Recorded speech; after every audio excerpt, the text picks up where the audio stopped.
கொஞ்சமாக ஊற்றாமல் நல்லா அள்ளி ஊற்றிக்கலாம். இது நல்லா அள்ளி ஊற்றி சாப்பிடும்போது செம்ம டேஸ்ட்டாக இருக்கும். பின்ன சுட தானே செய்யும் அப்படின்னு நீங்கள் சொல்கிறது எனக்கு கேட்குது. சூப்பராக இருக்குது. நல்ல hi friends, welcome to Sangavi சமையல். இன்றைக்கி வந்து ஒரு டிஃபன் சாம்பார் தான் செஞ்சு காட்ட போகிறேன். நம்ம எப்பயும் போல் வந்து பருப்பில் தான் சாம்பார் செய்வோம். இன்றைக்கி வந்து பருப்பு கத்திரிக்காய் கடையல் வந்து எப்படி பண்ணலான்னு வந்து வாங்க பார்க்கலாம். என்னோடய ஸ்டைலில் பருப்பு கத்திரிக்காய் கடையல் செய்கிறத நான் உங்களுக்கு செஞ்சு காட்ட போகிறேன். வாங்க பார்க்கலாம். அதுக்கு தேவையானது வந்து பார்த்திங்கன்னா 1 ஸ்பூன் வந்து துவரம்பருப்பு, 1 ஸ்பூன் அளவுக்கு அதே மாதிரி பாசி பருப்பு. இது ரெண்டுமே சேர்த்து போடும்போது சூப்பராக இருக்கும். கொஞ்சமாக தான் எடுத்துருக்கிறேன். அதுக்கு அடுத்தது ஒரு பெரிய சைஸில் ஒரு 3 தக்காளி, ஒரு பெரிய சைஸ் வெங்காயத்தில் இதில் போடுறதுக்கான பாதி வெங்காயமும் தாளிப்புக்கு கொஞ்சம் பாதி வெங்காயம். இவ்வளோ தான் புளி எடுக்கணும். ஏன்னா இது வந்து கத்திரிக்காய் வந்து கிணறல் இருக்கும். கிணறல் இருக்கிறதுனால நம்ம கொஞ்சமாக புளி சேர்க்குறோம். அப்படி சேர்க்கும் போது கொஞ்சம் கிணறல் இல்லாமல் இருக்கும்.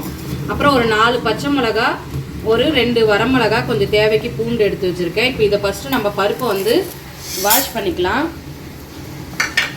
இது வாஷ் பண்ணிவிட்டு அதுக்கப்புறமா இதெல்லாம் சேர்த்துக்கலாம்.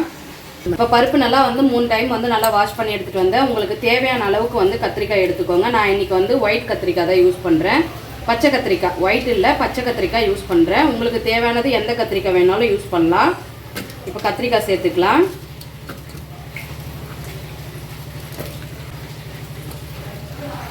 அப்புறம் உங்கள் காரத்துக்கு தகுந்த மாதிரி நீங்கள் வந்து பச்சை மிளகாய் சேர்த்துக்கலாம். இது கொஞ்சம் காரம் கம்மியாக இருக்கிறதுனால ஒரு 4-5 பச்சை மிளகாய் சேர்த்துக்கிறேன் நான். அடுத்தது வரமிளகாய். அதுக்கு அடுத்து கொஞ்சமாக ஒரு 8 பல் பூண்டு, ஒரு மீடியமான சைஸ் வெங்காயம் சேர்த்துக்கோங்க. இப்போ இந்த வெங்காயம் சேர்த்துக்கலாம். மீதி வெங்காயம் வந்து தாளிப்புக்கு நான் எடுத்து வச்சுருக்கிறேன். அடுத்து நான் முதலே காமிச்ச மாதிரி சின்ன துண்டு புளி, ஒரு மீடியமான சைஸில் ஒரு 3 தக்காளி,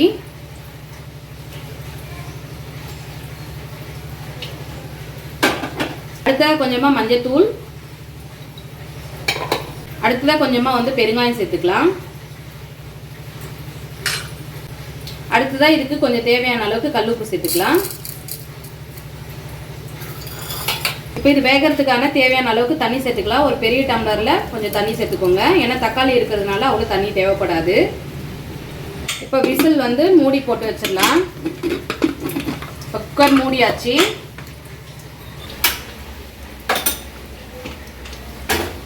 இப்போ இது வந்து பார்த்திங்கன்னா 5லேருந்து ஒரு 6 விசில் விட்டு எடுத்துக்கலாம். நல்லா வெந்து வந்துடும். அதுக்கப்புறமா நம்ம தாளிக்கிறது எப்படின்னு பார்க்கலாம். இப்போ நம்ம வந்து ஒரு 6 விசில் விட்டுருந்தோம். இப்போ வாங்க நம்ம பார்க்கலாம். 6 விசில் விட்டு எடுத்துட்டேன். இப்போ நல்லா வந்து வெந்துருச்சு. இப்போ இது வந்து மத்து வச்சு கடைஞ்சிக்கலாம். இப்போ நல்லா வந்து கடைஞ்சிட்டு அதுக்கப்புறம் தாளிக்கிறது எப்படின்னு பார்ப்போம். இப்போ நம்ம நல்லா வந்து கடைஞ்சிடலாம். இந்த போதுமான அளவுக்கு இந்த வரமிளகாவும் காஞ்ச மிளகாய் மட்டும் அந்த காரத்துக்கு நம்ம இதுதான் சேர்த்துருக்கோம். வேறு எதுவும் சேர்க்க போகிறதில்ல. அதனால் வந்து நீங்கள் நல்லா கடைஞ்சிருங்க. அந்த காரம் வந்து கரெக்டாக இருக்கும் உங்களுக்கு. இப்போ நான் இது கடைஞ்சிடுறேன் நல்லா. இப்போ இந்த மாதிரி நல்லா வந்து மசிச்சுட்டேன். இந்த அளவுக்கு மசிச்சாலே போதும். அதே மாதிரி இது வந்து ரொம்ப தண்ணியாக வைக்காதீங்க. கொஞ்சம் மீடியமாக வந்து கொஞ்சம் திக்னஸாக வைங்க. அப்போ தான் நல்லாயிருக்கும். ரொம்ப தண்ணியாக இருந்தாலும் நல்லா இருக்காது.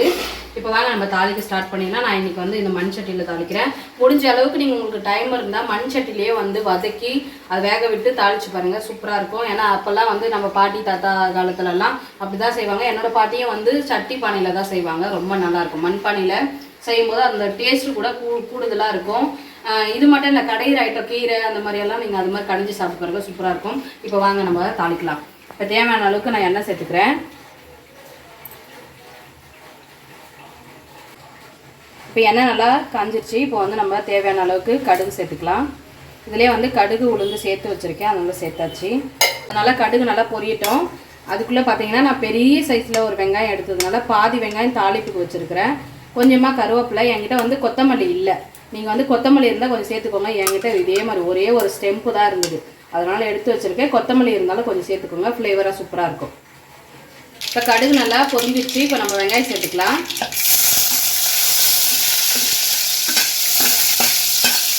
அடுத்தது இந்த கருவேப்பிலையும் இதிலே சேர்த்துடலாம்.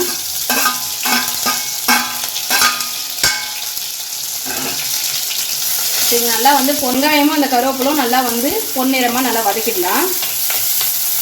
இப்போ நல்லா வந்து வெங்காயம் வந்து நல்லா வதங்கிடுச்சு. இப்போ நம்ம வந்து இதை சேர்த்துடலாம்.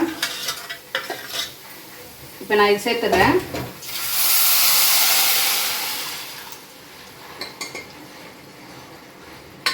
அவ்வளோதான். இப்போ இந்த திக்னஸ்லேயே வந்து உங்களுக்கு போதும்னாலும் நீங்கள் வந்து அப்படியே விட்டுடலாம். இப்போ நான் வந்து இந்த குக்கரை மட்டும் கொஞ்சமாக அலசி ஊற்றிக்கிறேன்.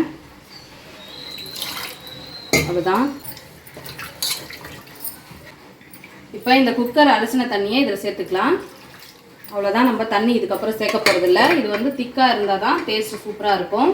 இது செம்மையாக இருக்கும். கண்டிப்பாக வந்து நீங்கள் பருப்பு இல்லாத டைமில் இந்த மாதிரி செய்யலாம். நீங்கள் பருப்பு இல்லைனாலும் பரவாயில்ல, கொஞ்சம் கூட சேர்க்காம கூட அதே மாதிரியே தான் நான் சொன்ன மாதிரியே செஞ்சு பாருங்கள். சூப்பராக இருக்கும். நிறைய பேருக்கு தெரிஞ்சிருக்கும். இப்போ தான் வந்து நியூவாக வந்து மேரேஜ் ஆனவங்களுக்கு நிறைய பேர் குக் பண்ண தெரியாது இல்லையா, அவங்களுக்குலாம் இது ஹெல்ப்ஃபுல்லாக இருக்கும். கண்டிப்பாக இந்த ரெசிபியை வந்து செஞ்சு பாருங்கள். இப்போ லைட்டாக வந்து ஒரு கொதி வந்தால் நம்ம ஆஃப் பண்ணிட வேண்டியதான். நான் இன்றைக்கி வந்து பார்த்தீங்கன்னா இட்லி கூட தான் சர்வ் பண்ணுறேன். இது இட்லிக்கு தான் வந்து ஆப்டாக இருக்கும். இதில் வந்து கொஞ்சம் புளி கொஞ்சம் அதிகமாக சேர்த்திங்கன்னா சாதத்துக்கு கூட போடலாம், நல்லாயிருக்கும். சாதத்துக்கு நீங்கள் விருப்பப்பட்டாலும் சாப்பிட்டு பாருங்கள், சூப்பராக இருக்கும். இப்போ இது லைட்டாக வந்து ஒரு கொதி வர வரை வெயிட் பண்ணுவோம். இப்போ நல்லா இந்த மாதிரி கொதிச்சு வந்துச்சு. இந்த டைமில் வந்து நம்ம ஆஃப் பண்ணிடலாம். ஏன்னா நம்ம ஏற்கனவே வந்து நல்லா வந்து வெந்துருச்சு. அதனால் இப்போ இந்த பச்சை ஸ்மெல் மட்டும் லைட்டாக தாளித்து விட்டுருக்குறோம். இப்போ நல்லா கொதிச்சதுனால இப்போ சரியாயிடுச்சு. இப்போ இந்த அளவுக்கு போதும், நான் ஆஃப் பண்ணிடுறேன். இப்போ மண்சட்டின்றதுனால இது கொதிச்சுக்கிட்டே தான் இருக்கும். இன்றைக்கி எங்கள் வீட்டில் வந்து இட்லி தான். இப்போ இட்லி எடுத்து வச்சுக்கலாம்.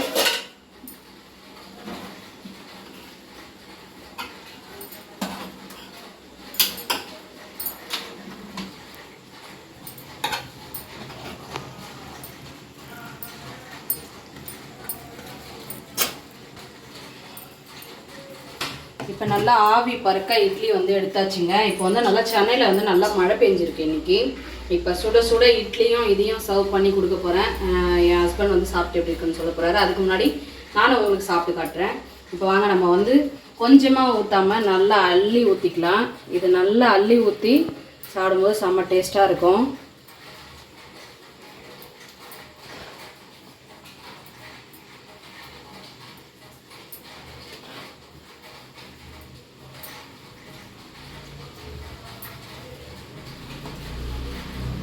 அவ்வளோதாங்க. ஈஸியாக வந்து நம்ம இது மாதிரி செஞ்சுட்டோம். இதே மாதிரி ஒரு 10 நிமிஷத்தில் செஞ்சிடலாம். வீடியோவில் பார்க்கும்போது கொஞ்சம் உங்களுக்கு வந்து லென்த்தாக தெரியும். ஏன்னா உங்களுக்கு நான் எக்ஸ்பிளைன் பண்ணி காட்டுறதுனால உங்களுக்கு வீடியோவில் கொஞ்சம் அதிகமாக தெரியும் டைமிங்கு. நீங்கள் கண்டிப்பாக செஞ்சீங்கன்னா ஒரு குயிக்காக ஒரு 10 நிமிஷத்தில் செஞ்சு முடிச்சிடலாம். இப்போ வாங்க நம்ம வந்து டேஸ்ட் பண்ணுவோம். சுடுதுங்க. சூடாக இருந்தால் பின்ன சுடுதானே செய்யும் அப்படின்னு நீங்கள் சொல்கிறது எனக்கு கேட்குது.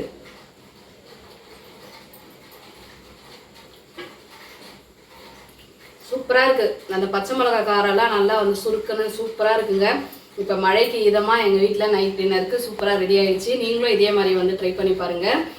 இந்த ரெசிபி ட்ரை பண்ணி பார்த்துட்டு கமெண்டில் எப்படி இருந்துச்சுன்னு சொல்லுங்கள். இந்த வீடியோ பிடிச்சிருந்தா லைக் பண்ணுங்கள், ஷேர் பண்ணுங்கள், கமெண்ட் பண்ணுங்கள். நம்ம சேனலுக்கு சப்ஸ்கிரைப் பண்ணி சப்போர்ட் பண்ணுங்கள். பாய்ங்க.